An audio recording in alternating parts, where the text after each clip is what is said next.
Hey, thanks for joining me. Hope you're doing well. As I've been trying to emphasize in my videos, what we've been experiencing is nothing more than a projection system of consciousness funneling outwards from the center so we can resolve our collective dualistic condition. It's just like Carl Jung said, the psychological rule says that when an inner situation is not made conscious, it happens outside as fate. That is to say, when the individual remains undivided and does not become conscious of his inner opposite, the world must perforce act out the conflict and be torn into opposing halves. This is what's been happening on a macro and microcosmic level. We've described Sophia and the Demiurge many times, but this is also the same story of Persephone and Hades. This is yet another story explaining what happened to the living souls, to the children of the Black Sun.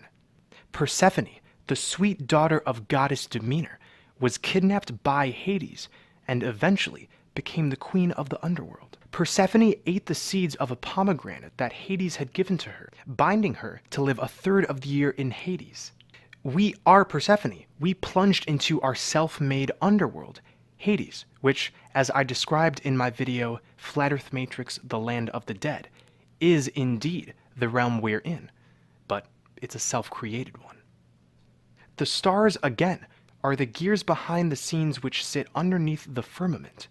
They are on the circuit of the ergosphere and orchestrate this dance of consciousness we're in.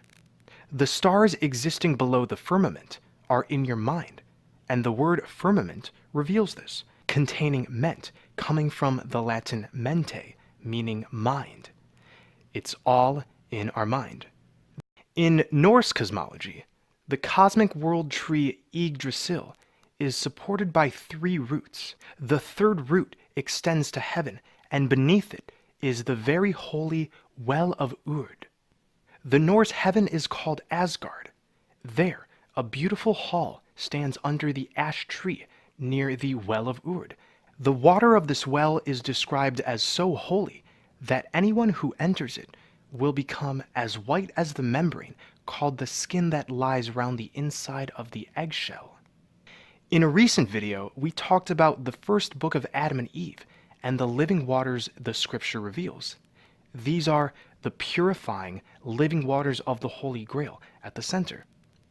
For an in-depth review of the Holy Grail allegories, check out episode 3 of The Greatest Secret.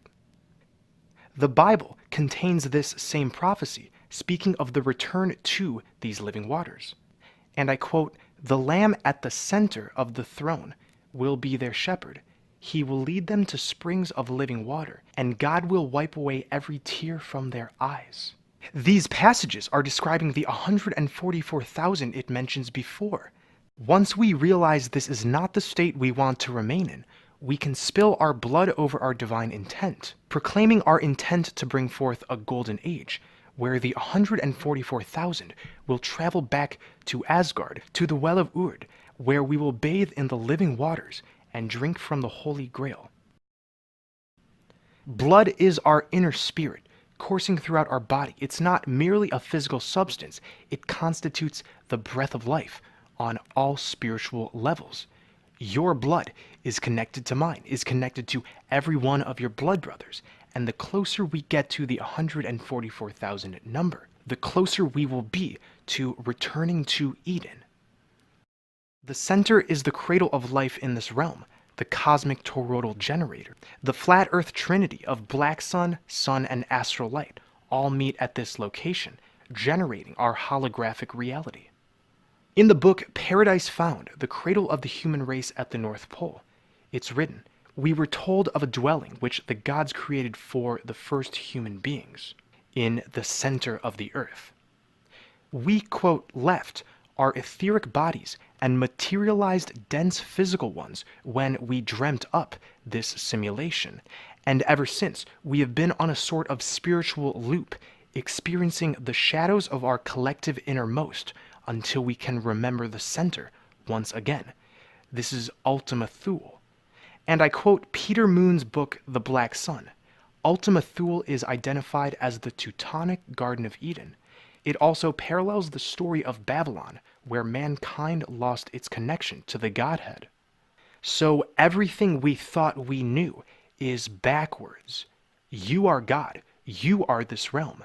To separate anything into religions, dogmas, anything propelled by fear, it all becomes irrelevant once the state of duality is abolished and the black and white sun fuse together. We are the 144,000 of the 12 tribes of Israel who were supposedly lost. When we break down this word Israel, we're looking at Isis, Ra, and El. Isis is the mother goddess. Ra, as most know, is the sun.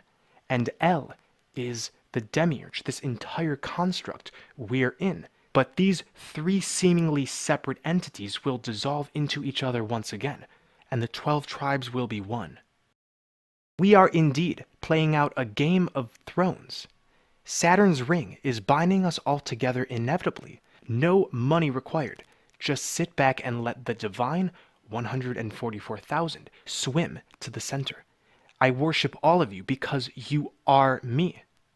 This blood magic is no oath. We are denouncing our oath to Satan, Saturn, Father Time, i.e., ourselves.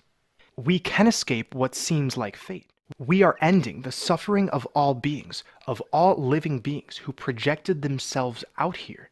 It starts with blood over intent. This is the domino that will collapse the demiurgic false light system we thought we had trapped ourselves in. Thank you for watching. I love you all.